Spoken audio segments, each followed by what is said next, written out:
development that could shift investor sentiment is the upcoming referendum in the United Kingdom. A UK vote to exit the European Union could have significant economic repercussions.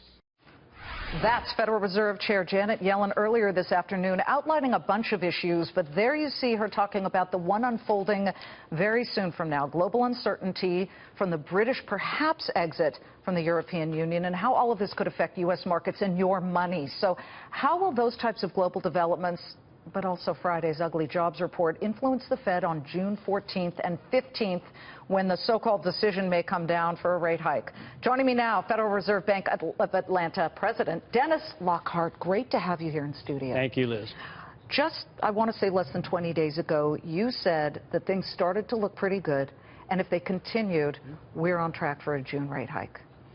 Well, I didn't exactly say that, but I said something close. You'd entertain the policy move in June. Exactly. Has that all but vaporized for June? Well, I can only speak for myself. I don't know how my colleagues are going to process all this, but the weak jobs report that importantly had revisions of previous months. So you can look back 2 or 3 months in that jobs report, plus the too close to call Brexit situation. If I look at those two things, I think the scales tilt in the direction of being patient. So then let me push it to July. Is July on life support, or is it a better possibility that once we see sort of that volatility in the wake of what may be a dramatic vote in Britain to exit from the European Union, and then that calms down and dies down, could we see July as a rate hike potential? That global risk associated with Brexit will be clarified. Now, if they vote to leave, there will be uncertainty as to how it's going to unfold. It's a multi-year process, but at least the immediate decision will be clarified.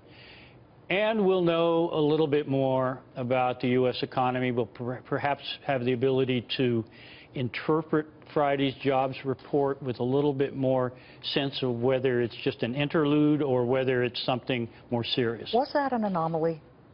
38,000 jobs seems very paltry, very tiny compared to what we had been seeing, 162,000 here, there, even with the Verizon strike. It looked very bad. So do you think that's just a one-off? I really, it's maybe a little early for me to say, because I would like to see what subsequent evidence looks like. What's your gut, though? But I think there are 2 or 3 ways we can interpret it. The first is that there's a slowdown occurring in the U.S. economy. I don't buy that view. So I don't interpret the jobs report as signaling a slowdown. Okay, that's news. You do not buy the slowdown even further from what we're seeing at the moment. I'm still believing that the economy is chugging along at, using round numbers, about a 2% annualized GDP growth rate. Is that enough? I have to ask you that you probably leave a lot of these interviews thinking, why didn't they ask me about this or that? You know, what really is at the forefront of your mind that you feel our viewers right now who are watching should really be thinking about 2% growth?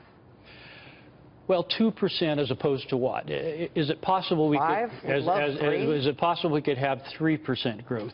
The difference between 2 and 3% growth could be very, very significant for many things we care about in our society, for infrastructure, for entitlements that are going to take care of me and others as we get older, for education. We have a lot of serious problems that 3% growth can help solve. How come we can't get just 1% more? What is standing in the way?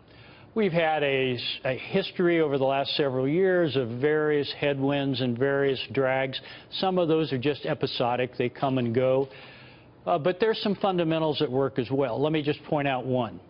Demographics. We have an aging population.